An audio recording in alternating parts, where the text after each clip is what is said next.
de Haute-Provence, tout proche de Simiane-la-Rotonde, à 600 mètres d'altitude sur un promontoire de grès, se juche l'abbaye de Valsainte, autour de laquelle s'épanouit un jardin singulier. On est donc sur le site de l'abbaye de Valsainte, que l'on nomme de Boulinette. Alors pourquoi de Boulinette? C'est le nom du hameau aujourd'hui, mais c'est parce que l'abbaye de Valsainte a eu deux périodes dans son histoire.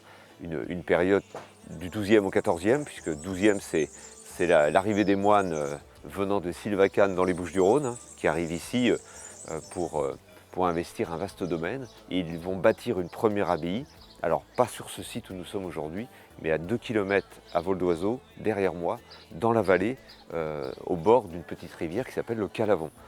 Et cette abbaye, avec 11 moines, va vivre jusqu'au XIVe siècle. En 1440, l'abbaye est abandonnée, détruite, et les moines reviennent ici, sur leur terre, qu'en 1570 pour rebâtir une deuxième abbaye. Et ils vont décider de la rebâtir ici, sur les ruines d'un ancien castrum romain qui avait place ici. Une petite abbaye, un petit peu particulière dans son architecture d'ailleurs, et qui ne va vivre que jusqu'à la Révolution française, où là les moines abandonnent tout, et tous les biens des moines deviennent propriété privée, et vont avoir divers usages, habitation bien sûr, mais aussi usage de ferme, et puis malheureusement au fil du temps, beaucoup abandonnés et laissés un petit peu se détruire, se faire piller et tout ça. Et voilà, et nous arrivons il y a 23 ans maintenant pour restaurer une partie des bâtiments, dont l'église.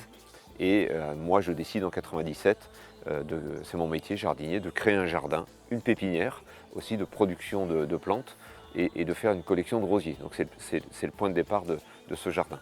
Et donc ce lieu a une longue histoire aussi, que nous avons pu retracer, d'abord parce qu'on est remonté jusqu'au néolithique, où on a compris que les hommes étaient venus ici, et pas par hasard, ce lieu est un peu sur un promontoire rocheux, et le nom Boulinette, il vient des pierres rondes qui se sont formées dans ce rocher de grès très particulier, hein, un peu unique dans la région.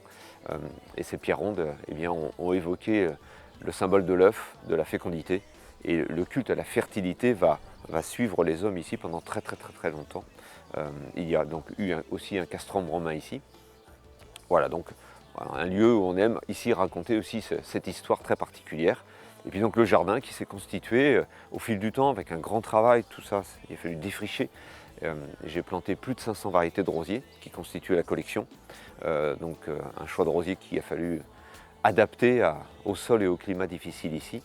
Et puis un jardin avec une grande diversité végétale. Voilà, les rosiers ici sont mélangés à énormément de plantes. J'appelle plutôt ça un jardin de roses qu'une roseraie, puisqu'on est vraiment dans un agencement très paysager, un petit peu à l'anglaise. La petite nouveauté du jardin, qui s'est agrandi depuis 3 années, avec un projet qui me tenait à cœur depuis longtemps. D'abord pour redonner le côté nourricier à ces anciennes terrasses, parce que c'est l'origine de ces terrasses de culture. Donc on a pu réinvestir les 2 derniers niveaux qui restaient en contrebas du jardin, 500 mètres carrés de potager, entièrement en permaculture. Donc c'est vraiment voilà, un esprit de culture en autonomie totale, où dans ce potager, on ne travaille pas mécaniquement du tout le sol.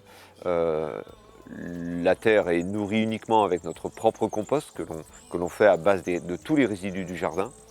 Beaucoup de techniques de paillage, beaucoup de diversité de légumes et d'agencement de légumes pour que les légumes se protègent les uns des autres. On fait tous nos plants et on a entrepris maintenant un processus de récolter nos graines pour avoir vraiment un potager qui fonctionne dans sa totale autonomie. Donc c'est un potager où j'aime faire évidemment beaucoup d'expériences. Puis un potager qui a vocation éducative, déjà pour les visiteurs bien sûr qui viennent s'y promener, on y met quelques informations, tous les légumes sont étiquetés, et puis des cours de jardinage que j'anime ici, des formations tout au long de l'année. Une balade hors du temps, tout en silence, seulement troublée par les chants cisterciens qui s'échappent de ce lieu empreint d'histoire. Et donum Patre